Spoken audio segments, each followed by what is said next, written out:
The Mcwilliamses and the Burglar Alarm. By Mark Twain.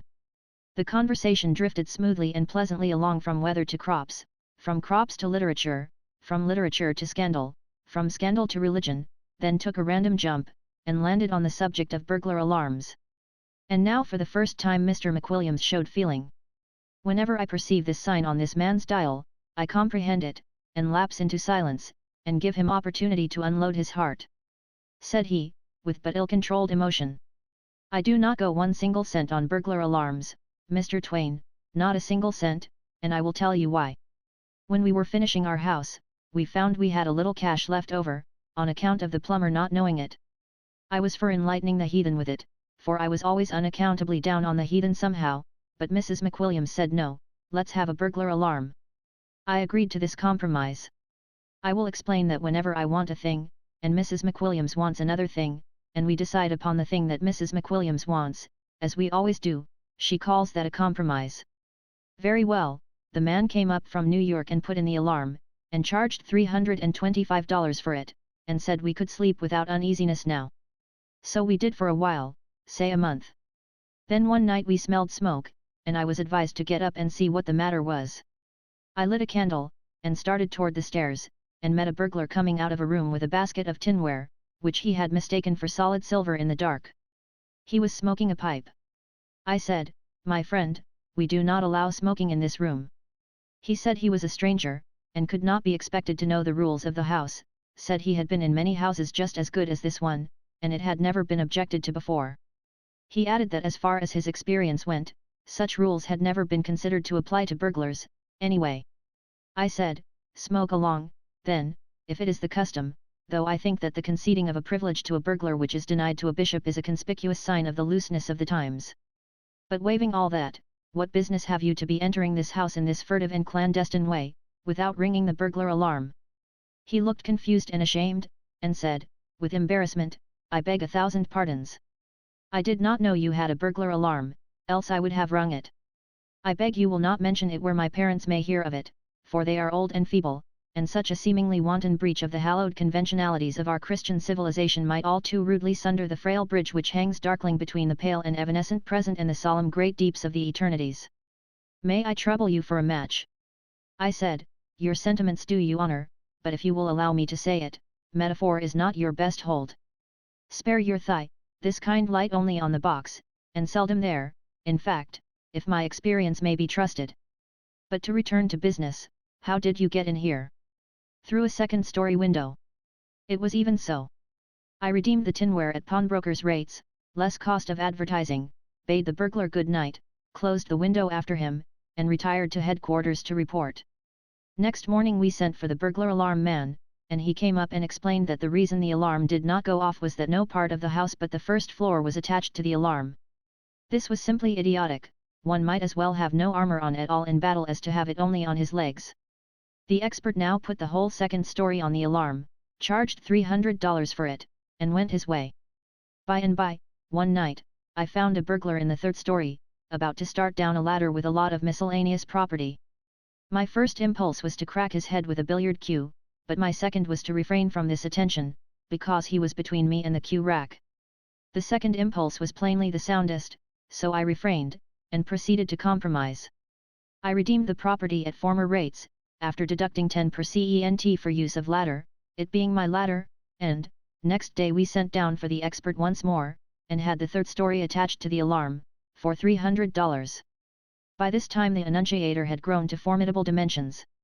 It had 47 tags on it, marked with the names of the various rooms and chimneys, and it occupied the space of an ordinary wardrobe. The gong was the size of a washbowl, and was placed above the head of our bed. There was a wire from the house to the coachman's quarters in the stable, and a noble gong alongside his pillow. We should have been comfortable now but for one defect. Every morning at 5 the cook opened the kitchen door, in the way of business, and rip went that gong. The first time this happened I thought the last day was come sure.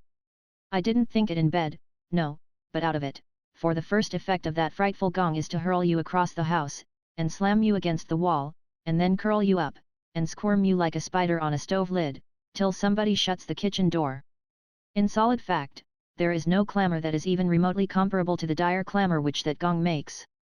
Well, This catastrophe happened every morning regularly at 5 o'clock, and lost us 3 hours sleep, for, mind you, when that thing wakes you, it doesn't merely wake you in spots, it wakes you all over, conscience and all, and you are good for 18 hours of wide awakeness subsequently, 18 hours of the very most inconceivable wide awakeness that you ever experienced in your life. A stranger died on our hands one time, and we vacated and left him in our room overnight. Did that stranger wait for the general judgment? No, sir, he got up at 5 the next morning in the most prompt and unostentatious way. I knew he would, I knew it mighty well. He collected his life insurance, and lived happy ever after, for there was plenty of proof as to the perfect squareness of his death. Well, we were gradually fading toward a better land, on account of the daily loss of sleep, so we finally had the expert up again, and he ran a wire to the outside of the door, and placed a switch there, whereby Thomas, the butler, always made one little mistake. He switched the alarm off at night when he went to bed, and switched it on again at daybreak in the morning, just in time for the cook to open the kitchen door, and enable that gong to slam us across the house, sometimes breaking a window with one or the other of us. At the end of a week we recognized that this switch business was a delusion and a snare. We also discovered that a band of burglars had been lodging in the house the whole time, not exactly to steal, for there wasn't much left now, but to hide from the police, for they were hot-pressed, and they shrewdly judged that the detectives would never think of a tribe of burglars taking sanctuary in a house notoriously protected by the most imposing and elaborate burglar alarm in America. Sent down for the expert again, and this time he struck a most dazzling idea. He fixed the thing so that opening the kitchen door would take off the alarm. It was a noble idea, and he charged accordingly. But you already foresee the result. I switched on the alarm every night at bedtime, no longer trusting on Thomas's frail memory, and as soon as the lights were out the burglars walked in at the kitchen door, thus taking the alarm off without waiting for the cook to do it in the morning. You see how aggravatingly we were situated. For months we couldn't have any company. Not a spare bed in the house, all occupied by burglars. Finally, I got up a cure of my own. The expert answered the call, and ran another ground wire to the stable, and established a switch there, so that the coachman could put on and take off the alarm. That worked first rate, and a season of peace ensued, during which we got to inviting company once more and enjoying life. But by and by the irrepressible alarm invented a new kink. One winter's night we were flung out of bed by the sudden music of that awful gong, and when we hobbled to the annunciator, turned up the gas, and saw the word nursery exposed, Mrs. Mcwilliams fainted dead away, and I came precious near doing the same thing myself. I seized my shotgun, and stood timing the coachman whilst that appalling buzzing went on. I knew that his gong had flung him out, too, and that he would be along with his gun as soon as he could jump into his clothes. When I judged that the time was ripe, I crept to the room next the nursery, glanced through the window, and saw the dim outline of the coachman in the yard below, standing at present arms and waiting for a chance. Then I hopped into the nursery and fired, and in the same instant the coachman fired at the red flash of my gun. Both of us were successful. I crippled a nurse, and he shot off all my back hair. We turned up the gas, and telephoned for a surgeon. There was not a sign of a burglar, and no window had been raised. One glass was absent, but that was where the coachman's charge had come through. Here was a fine mystery, a burglar alarm going off at midnight of its own accord, and not a burglar in the neighborhood. The expert answered the usual call, and explained that it was a false alarm. Said it was easily fixed. So he overhauled the nursery window, charged a remunerative figure for it, and departed. What we suffered from false alarms for the next 3 years no stylographic pen can describe. During the next 3 months I always flew with my gun to the room indicated, and the coachman always sallied forth with his battery to support me. But there was never anything to shoot at, windows all tight and secure. We always sent down for the expert next day, and he fixed those particular windows so they would keep quiet a week or so, and always remembered to send us a bill about like this. Wire $2.15. Nipple 0.75. 2 hours labor 1.50. Wax 0.47. Tape 0.34. Screws 0.15. Recharging battery 0.98. 3 hours labor 2.25. String 0.02. Lard 0.66. Ponds extract 1.25.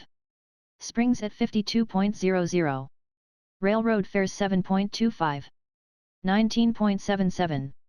At length a perfectly natural thing came about, after we had answered 300 or 400 false alarms, to wit, we stopped answering them.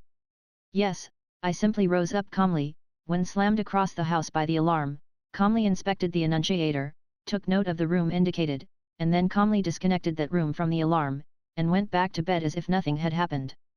Moreover, I left that room off permanently, and did not send for the expert. Well, it goes without saying that in the course of time all the rooms were taken off, and the entire machine was out of service. It was at this unprotected time that the heaviest calamity of all happened. The burglars walked in one night and carried off the burglar alarm. Yes, sir, every hide and hair of it, ripped it out, tooth and nail, springs, bells, gongs, battery and all. They took 150 miles of copper wire, they just cleaned her out, bag and baggage, and never left us a vestige of her to swear at, swear by, I mean. We had a time of it to get her back, but we accomplished it finally, for money. The alarm firm said that what we needed now was to have her put in right, with their new patent springs in the windows to make false alarms impossible, and their new patent clock attached to take off and put on the alarm morning and night without human assistance. That seemed a good scheme. They promised to have the whole thing finished in 10 days. They began work, and we left for the summer. They worked a couple of days, then they left for the summer. After which the burglars moved in, and began their summer vacation. When we returned in the fall, the house was as empty as a beer closet in premises where painters have been at work. We refurnished, and then sent down to hurry up the expert. He came up and finished the job, and said, "Now this clock is set to put on the alarm every night at 10, and take it off every morning at 5:45. All you've got to do is to wind her up every week, and then leave her alone, she will take care of the alarm herself." After that we had a most tranquil season during 3 months. The bill was prodigious, of course, and I had said I would not pay it until the new machinery had proved itself to be flawless. The time stipulated was 3 months. So I paid the bill, and the very next day the alarm went to buzzing like 10,000 bee swarms at 10 o'clock in the morning. I turned the hands around 12 hours, according to instructions, and this took off the alarm, but there was another hitch at night, and I had to set her ahead 12 hours once more to get her to put the alarm on again. That sort of nonsense went on a week or two, then the expert came up and put in a new clock. He came up every 3 months during the next 3 years, and put in a new clock. But it was always a failure. His clocks all had the same perverse defect, they would put the alarm on in the daytime, and they would not put it on at night, and if you forced it on yourself, they would take it off again the minute your back was turned. Now there is the history of that burglar alarm, everything just as it happened, nothing extenuated, and not set down in malice. Yes, sir, and when I had slept 9 years with burglars, and maintained an expensive burglar alarm the whole time, for their protection, not mine, and at my sole cost, for not a d-cent could I ever get them to contribute, I just said to Mrs. Mcwilliams that I had had enough of that kind of pie, so with her full consent I took the whole thing out and traded it off for a dog, and shot the dog. I don't know what you think about it, Mr. Twain, but I think those things are made solely in the interest of the burglars. Yes, sir, a burglar alarm combines in its person all that is objectionable about a fire, a riot, and a harem, and at the same time had none of the compensating advantages, of one sort or another, that customarily belong with that combination. Goodbye, I get off here.